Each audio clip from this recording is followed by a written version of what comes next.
Good afternoon.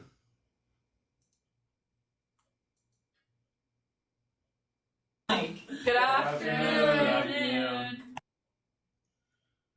So, how's everyone?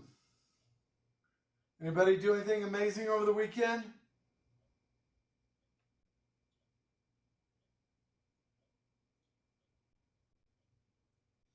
Well, let's see. St. John's, can you guys lower your camera a little bit? All I see is the very top of your head there.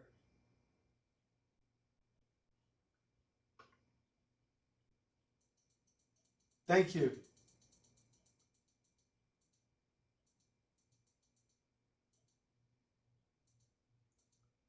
All right. Well, let's see who's here. All right. So, let's see.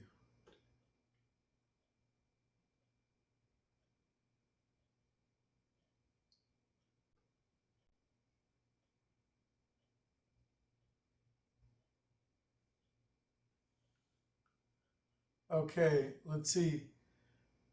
Is everyone there at Mogollon? Yep. And everyone there is there at St. John's? Yep. And everyone's there at Winslow? Yes. All right, wonderful. Okay, so okay, so we just had a little bit. I wanted to make sure that you were able to do those regressions in the calculator and then do those predictions. So let's just let me just go back to that and just check our answers there on the end of 1.4. All right, so last time we had done the linear regression and the quadratic regression. Was there any, let's see, I forgot, I'm not, there I am. Okay, sorry. So was there any, wait, where did, okay, let's try this again.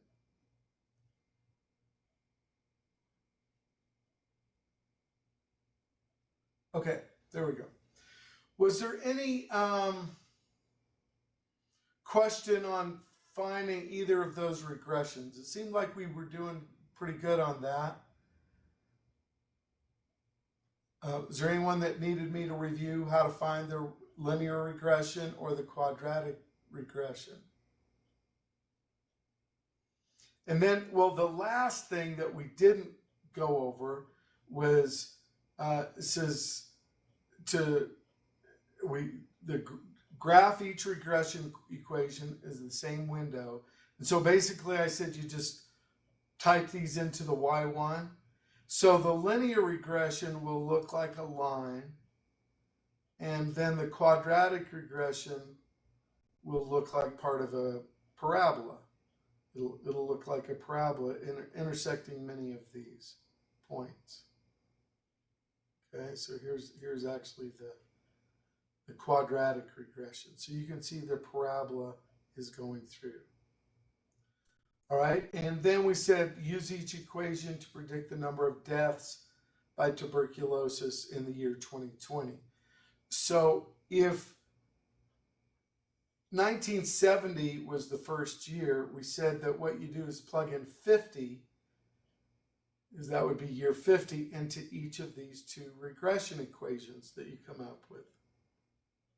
All right, and so with the linear, we end up with negative 1,503 deaths, quadratic 2,333 deaths.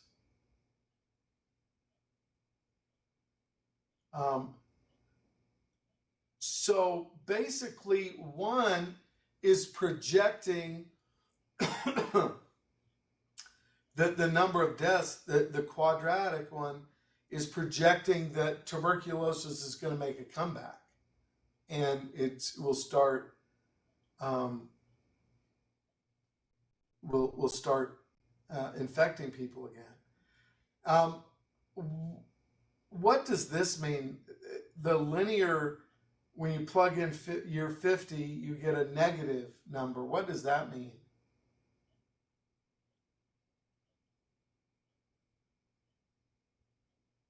What would a negative number of deaths mean? It's impossible. Yeah, so, I mean, unless you're allowing for like zombies or something, really any negative past that, it means the disease would be eradicated. Okay? Now, does anyone know which of these models is actually more accurate? Is tuberculosis been eliminated, or is it making a comeback? Or No. anybody know? I know there's like prisons. It's like in prisons you get it a lot, I think. Yeah, and actually, like if let's see, who was it that went to UC Davis? Was it somebody in this class? I did, yeah. Okay, so if you go to a university where there's like a lot of international students, then chances are you're going to have TB inoculation. So you'll have to, because they don't want, because it actually is making a little bit of a comeback. But when you go to like a 4-year university, you're going to have to, you'll have to get one of those inoculations for that. So anyway, so any questions on that, on plugging in? Any issues there with the calculator that you'd like me to go over again?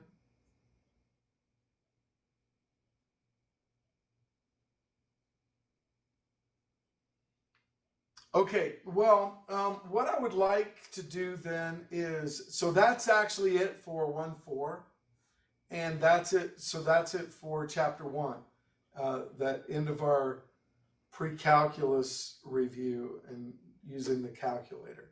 All right, so what I would like to do is just to make sure, once again, because there was a question came up, because we want to have the chapter 1 test this week, okay, and the quiz on the last 2 sections.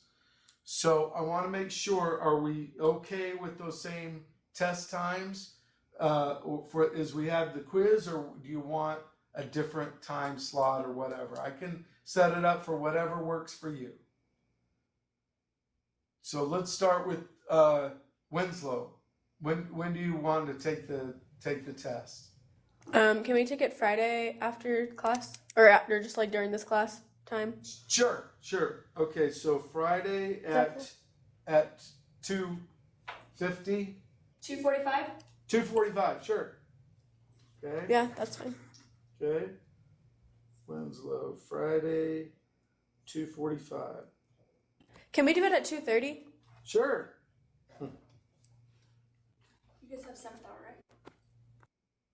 Okay. And how about St. John's? What works for you guys?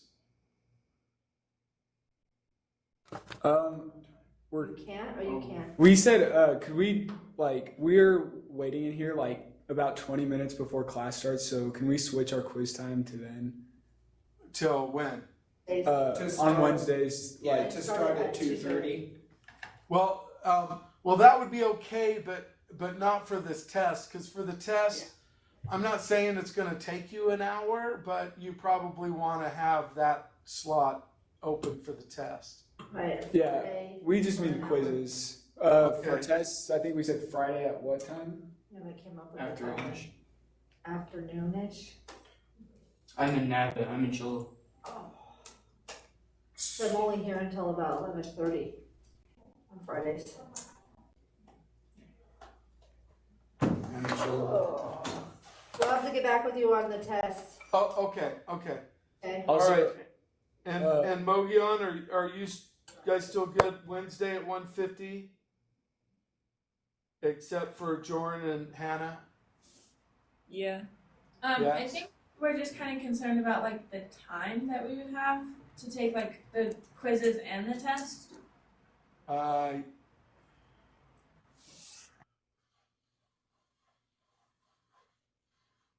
Well, okay. So let's do this then. Is that if time becomes, especially with there being two quizzes, if you don't have time to take the test the second time through, then if you'll just let me know and we'll. Well, I could just do the quizzes. Mr. This Strong, week. we could try and find like another hour like that day or the next day where we could take it, if that would Okay. be, yeah. Okay, well that will work. So just have Miss Townsend let me know. Okay, sounds good. Okay, Thank you. and I will totally work with you guys. And I mean, I know it's kind of an odd thing where I'm not there, and we want to, have the quizzes and tests on the Moodle. But I think if as long as we can work that out, I'll work around it. And if somebody has to leave for, sports or whatever or anything, just shoot me an email and I can open it up at a special time just for you, as long as it works for your talent aids. Okay. So anyway, okay. So I'll set it up like that. But if I hear more from you, then we'll make adjustments. Also, Yeah. Mr. Strong, I sent you an email a bit earlier about I won't be here on Wednesday, and I asked if I could take it just this Wednesday earlier in the day. Okay. Wednesday. Okay. When did you send me that email? Just like 10 minutes before class. Oh, okay. All right. I'll look for that. That's helpful to have it there. So, okay. I'll look for that then, Joey. Okay. Well, let's go ahead and we want to at least do an introduction here on chapter 2, because chapter 2 is where we really start getting into calculus. Okay. All right. So here we go. Did you send the guided notes for those, Mr. Strong? I didn't get them.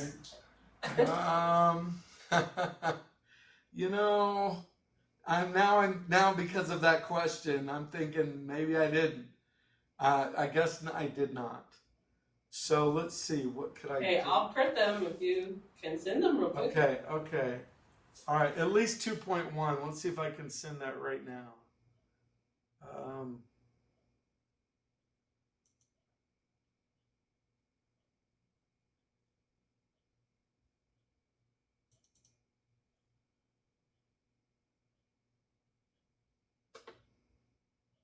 Oh crap. Man, no, that's not gonna. It's not gonna work. All right. Well, I'll tell you what. This section is a lot of it is introduction. So I'm going to go ahead and do it, and then what I'll do is before class tomorrow, either right after or first thing in the morning, I will send the guided notes for all of chapter 2. And so today, and so don't worry about taking notes today.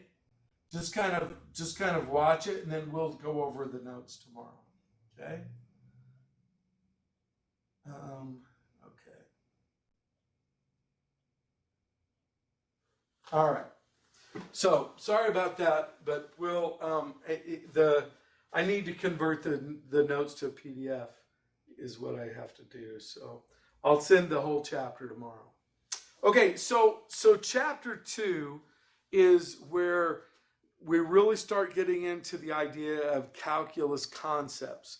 And the chapter is on limits and continuity. Both of these topics you're briefly introduced to in pre-calculus. Okay, and so we'll kind of go through that. The first section is what's called rates of change and tangents to the curve. All right, so we want to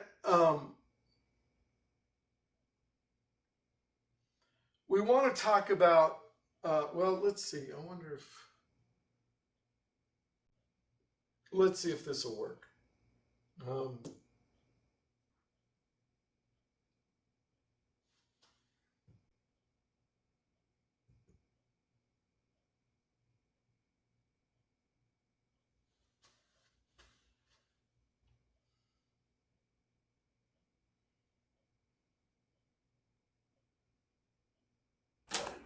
Mr. Strong, Yes. is that a picture of you on your screen? Well, maybe, I don't know. Yeah, when I had, but before Joseph City lost the football game last year, no. Okay, well, you're throwing me off here. Okay, let's see.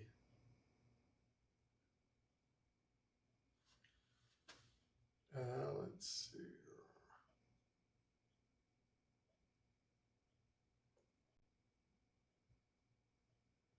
No, it's not me.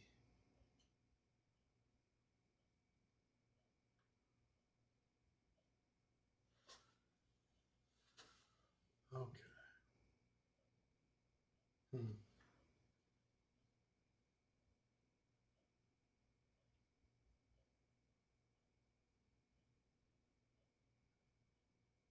Okay, here we go. Let's see if this will work. Galileo's law of odd numbers can be seen in action in Okay, could you hear that? Is it Yeah. coming through okay? Yep. Yeah. All right, let's. a very unlikely place. At Magic Mountain Amusement Park in Southern California.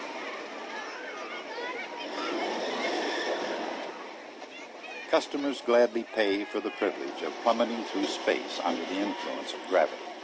Actually, that part of the ride is free. I don't think I want to do this. Oh no.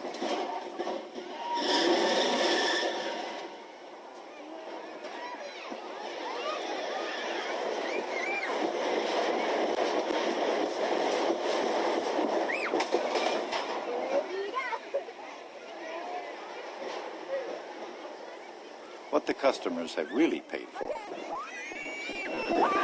is an arrangement that allows them to survive. At any rate, what about Galileo?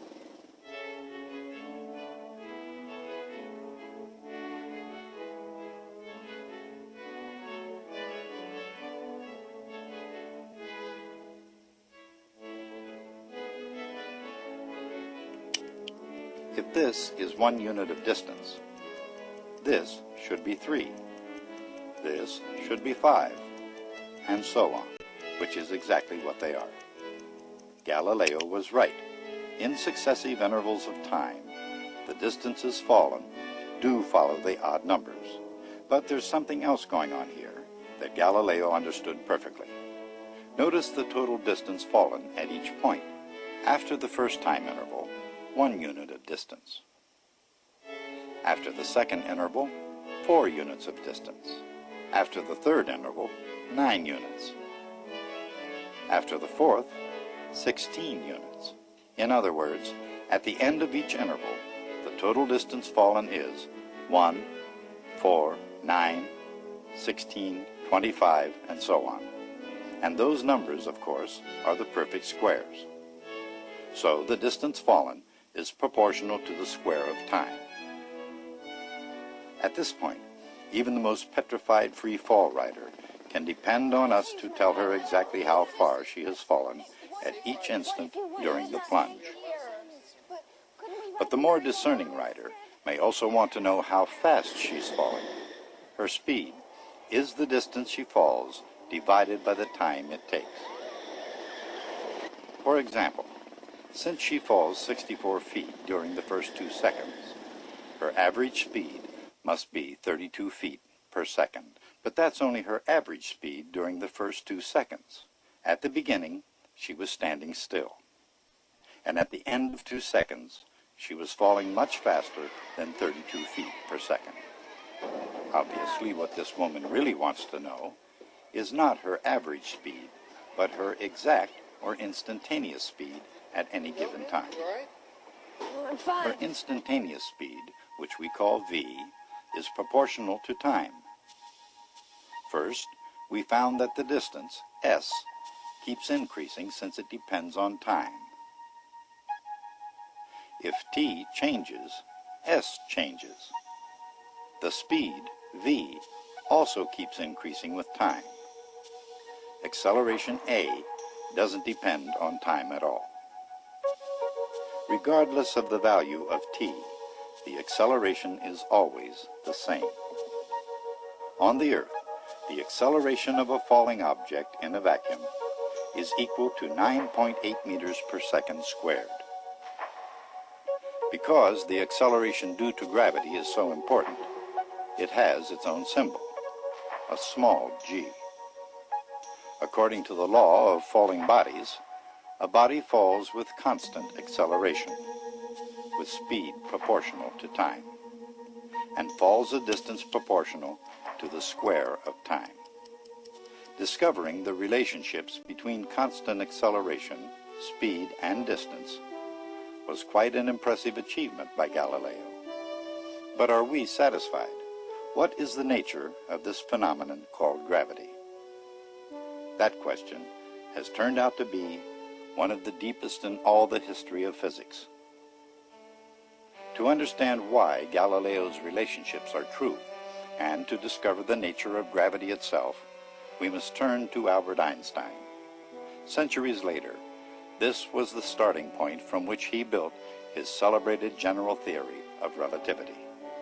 Unlike Galileo, who spent the last 8 years of his life under house arrest for offending the ruling church authorities, Einstein became a folk hero to a whole world who never pretended to understand what he had done or why he deserved honor. According to the law of falling bodies, a body falls with constant acceleration at a speed proportional to time and falls a distance proportional to the square of time.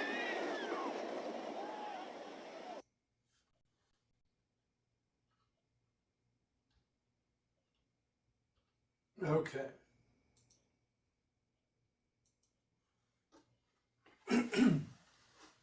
So this is actually Isaac Newton. Okay.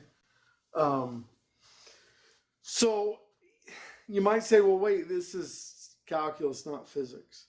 But physics can be taught with or without calculus.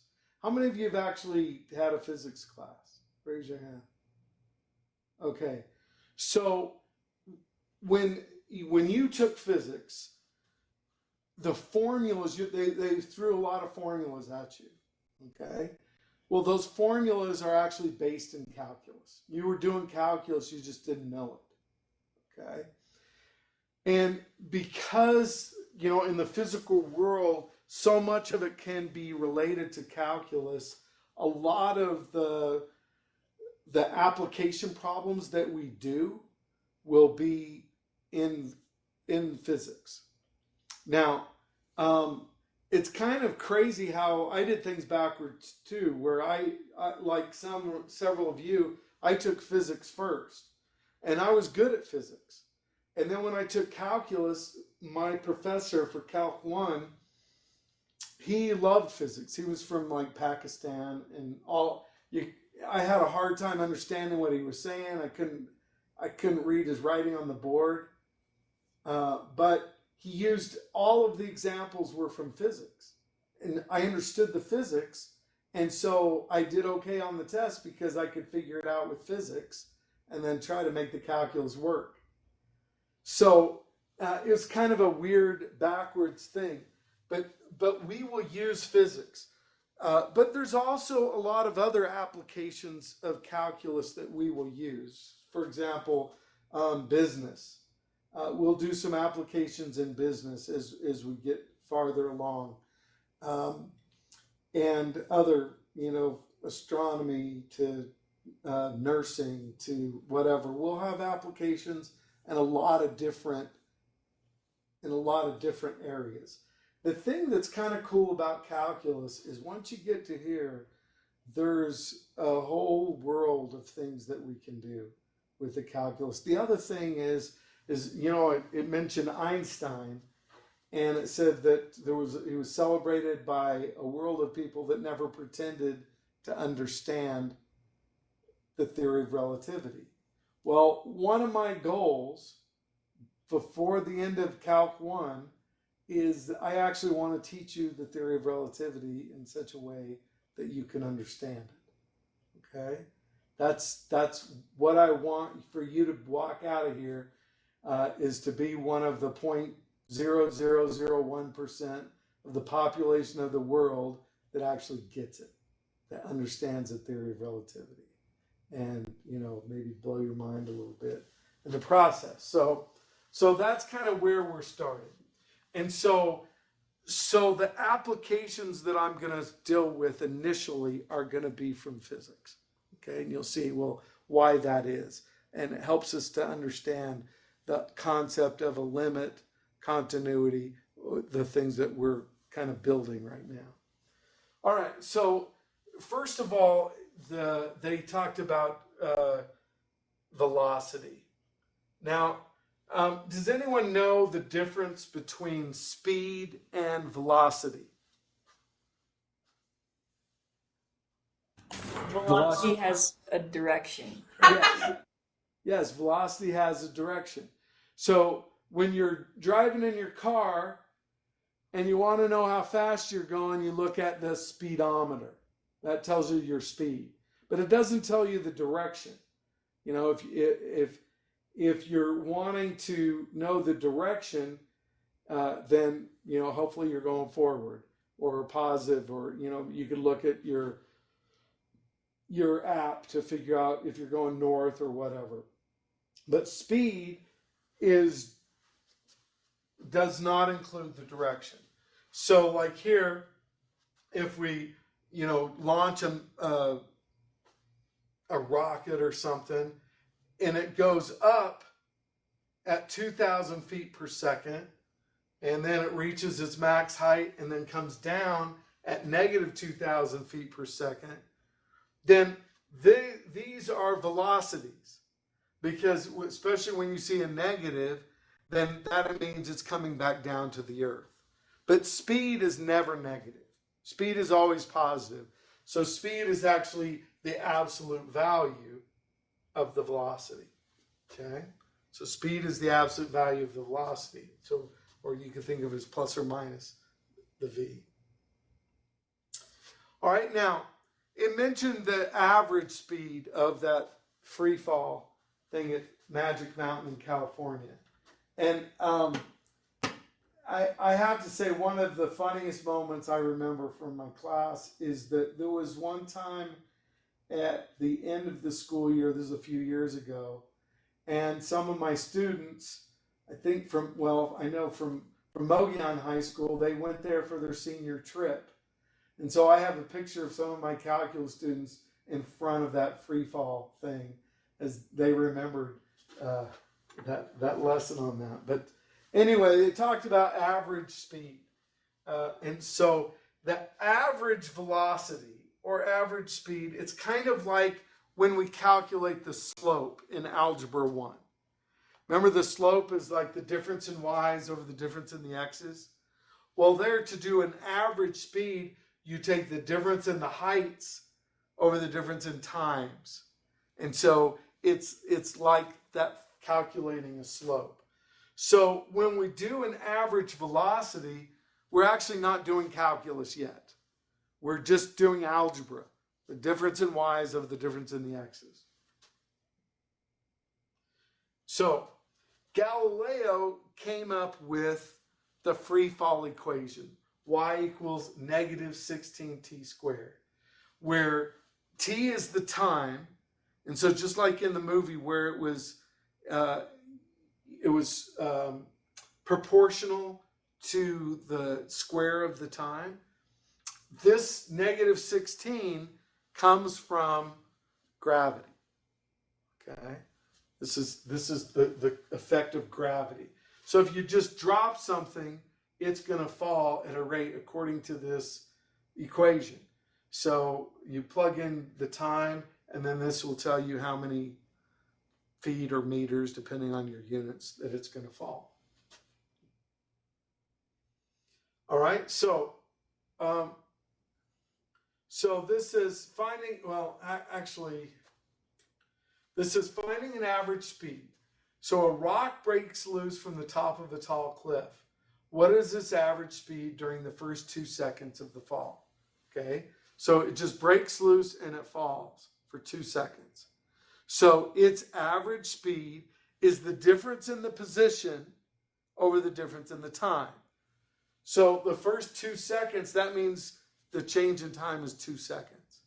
So to figure out how far it's fallen, you plug in 0 and 2 into the equation. All right, so if you plug in 0 for t, well, 0 times whatever is 0. So at time 0, the position is 0. And then when you plug in 2 for t, then you work that out and you get negative 64. Okay? All right, so now, using your algebra skills, okay, what is the slope of the line containing these 2 points?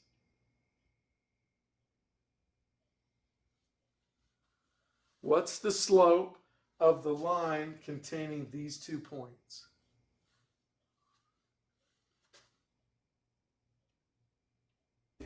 $32. 32. It's actually going to be negative 32. The difference in y's, negative 64 minus 0 over 2. So it's going to be negative 32. Now, in the video, it said 32, but it's actually negative 32 in that its velocity is going down. So the rock is breaking off and heading down to the Earth's surface. So negative 32 feet per second. I put the negative here in black just so you wouldn't miss it, but anyway. All right, so that's the average velocity or average. Well, okay. Actually, you know what? The way I said it, I said average speed. So this is the average velocity. The average speed is positive 32. So you were right. I was wrong. You take the absolute value. So the speed is positive. All right. During the 1 second interval between second 1 and second 2, what's the average speed? Well, you do the same thing, only instead of your interval being from 0 to 2, it would be from 1 to 2. So at 2, the position is still negative 64. At 1, the position is negative 16. Okay? So do the algebra again and tell me what's the average speed during the second.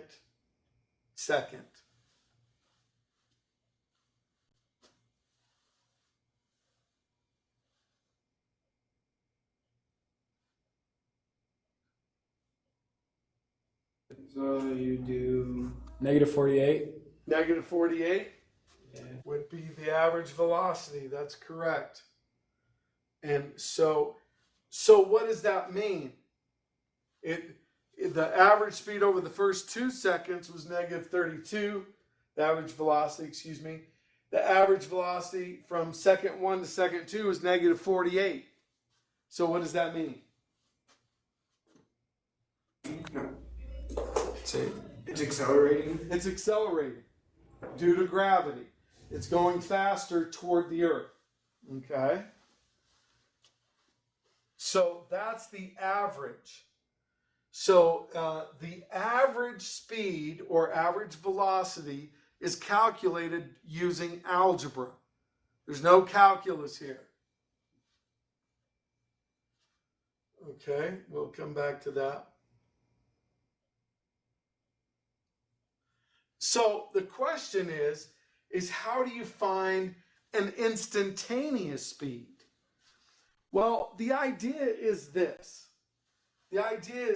Is that you imagine that you're going to have the time interval. See, we went from 2 seconds to 1 second. And now if we go from 1 second to 1/10 of a second, and then 0.01, 100th of a second, 1,000th of a second, and so on, then what we can do is see how that affects our average speed. Is by making the interval so small. and then you can see if that average is approaching a certain number. Okay. Well, so this is kind of the first big idea of calculus, is the idea of calculating an instantaneous velocity. And the idea is this. So with average, you're finding the slope. So like the slope of 2 points. With instantaneous velocity, though, the idea is that you want to make this interval as small as possible. And so, and how close do you want those points to be? Well, you want them to be as close as you can get. You want the distance between them to approach 0. And so that introduces the idea of a limit. Okay? A limit. Because what we want to do is take the limit of these slopes as the distance between them approaches 0. All right. We'll come back to the practice problems on the sheet tomorrow. Okay. So the average rate of change, was the slope, the difference in y's over the difference in the x's. But I want to show you how we're going to write this differently in calculus. So this is how we would do it in algebra. All right? But now, or the change in y's over the change in x's. But the y value you take, you remember f of x is the same as y. So the difference in y's you could think of as the f of x2 minus the f of x1 over x2 minus x1. So that's the same thing as the algebra formula. Okay? All right, now we're going to write it differently again and say we're going to have the change in x as we're going to call it h. Okay? So let me show you positionally what we're doing here. So here we have our first point, our x1, and we're going to say that its point is x1, y1, or x1, f of x1. So that's this first point. This second point, what we're going to do is go over h units. So the x value, instead of calling it x2, we're going to call it x1 plus h. And the y value is the f of x1 plus h. So now when we write the difference in y's over the difference in the x's, it's the f of x1 plus h minus the f of x1. So these are the two different y values. And the difference in the x values, x1 plus h minus x1, those are the two different x values. Well, you might say, well, this seems like we're making this harder, not easier. Well, it's all about what's going to happen in the next step, is these x1s cancel. And so all we're left with is this right here. So this is saying the difference in y's over the difference in the x's, but the difference in the x values is just h. So this part right here, I'll have you write this down tomorrow, because this is going to be something we're going to want to memorize. Okay?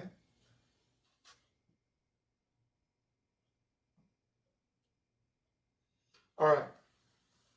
So this is the idea of what we're doing.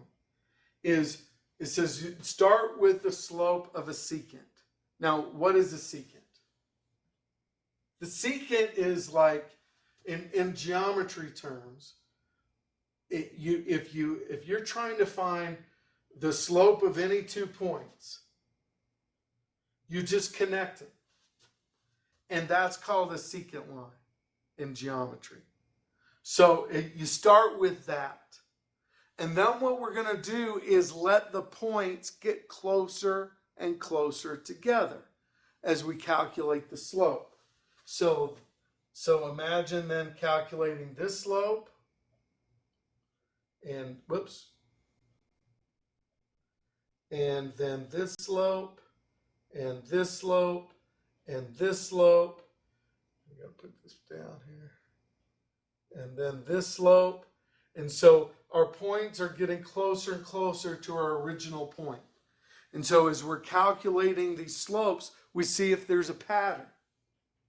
And that pattern, as these points become closer and closer together, is going to give us our instantaneous slope, our instantaneous velocity.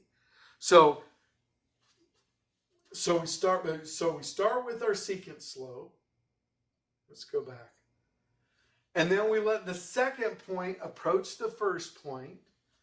And then if the limit exists, we take it to be the slope at that point. And so that's instantaneous. And so that limit, that's going to be our first calculus that we do, is calculating that limit. Okay?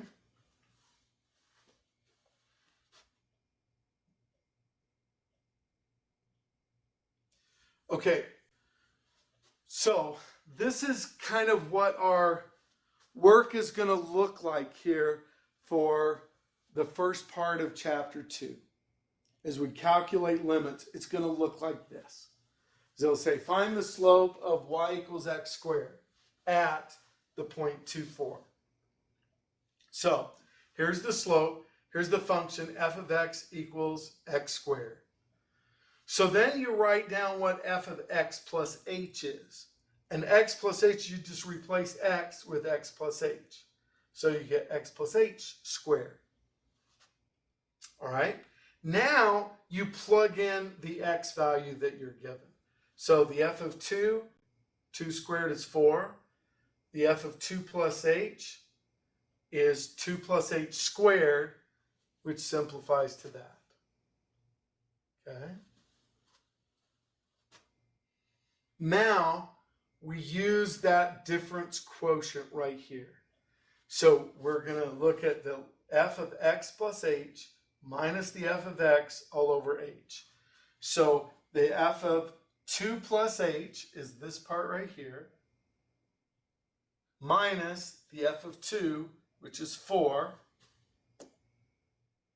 divided by h. So that's what our problems are going to look like initially.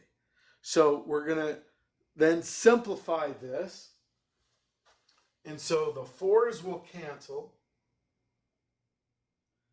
And then, and this is very important, is that then we'll be able to factor out an h in our problems and then cancel the h's. And so our answer will be 4 plus h. Okay, in this problem.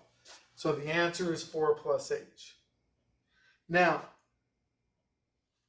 then later as we take the limit as h, remember h is the difference between the two x values. As h approaches 0, then the answer will be 4. Okay? So that's kind of what we're going to be doing here for the next while, is working on these type of problems here and doing the algebraic manipulation. So, in geometry, the line connecting any 2 points is the secant. And so the slope of the secant that we find is going to be the average rate of change. But, well, okay, well, I guess we'll come back to that. So let's see, if we want to use, so this is a population of fruit flies in a 50-day experiment, and they're counted. We want to find the average growth rate from day 23 to day 45. Okay? So if we want to find the average, if it ever says find the average, then what that's going to mean is just do the algebra. Just find the slope. So in this one, it's the difference in the y's over the difference in the x's. Okay. All right. So what would be the slope from point P to point Q? Okay, see if you can calculate that. The slope of PQ.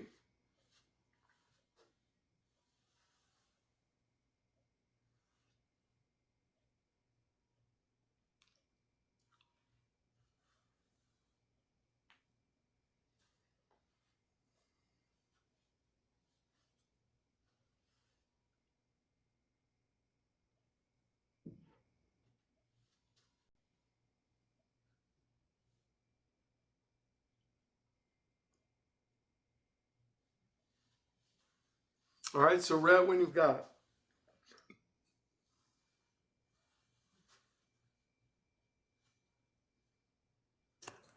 it. Is it 13.136 flies per day? Nope. So let's check it out. So it's you're just finding the slope using algebra. So the difference in y's. So what's 340 minus 150?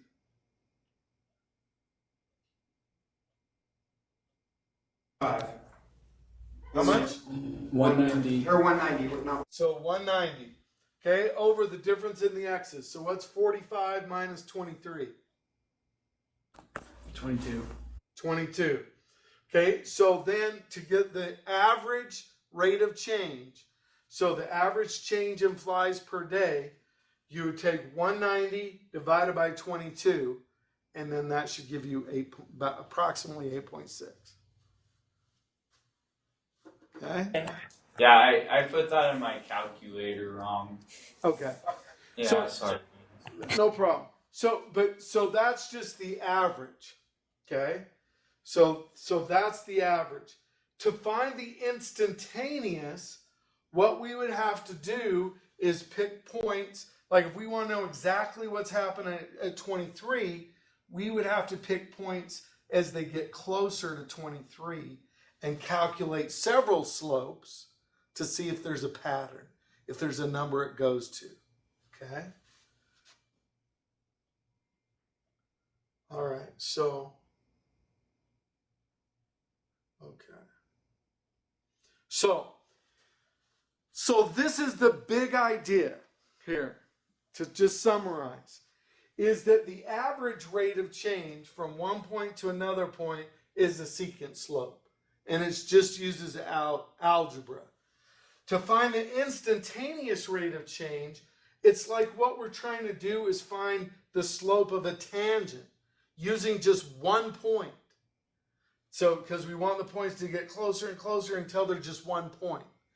So while the slope of the secant is the average rate of change, the slope of the tangent is going to be the instantaneous rate of change.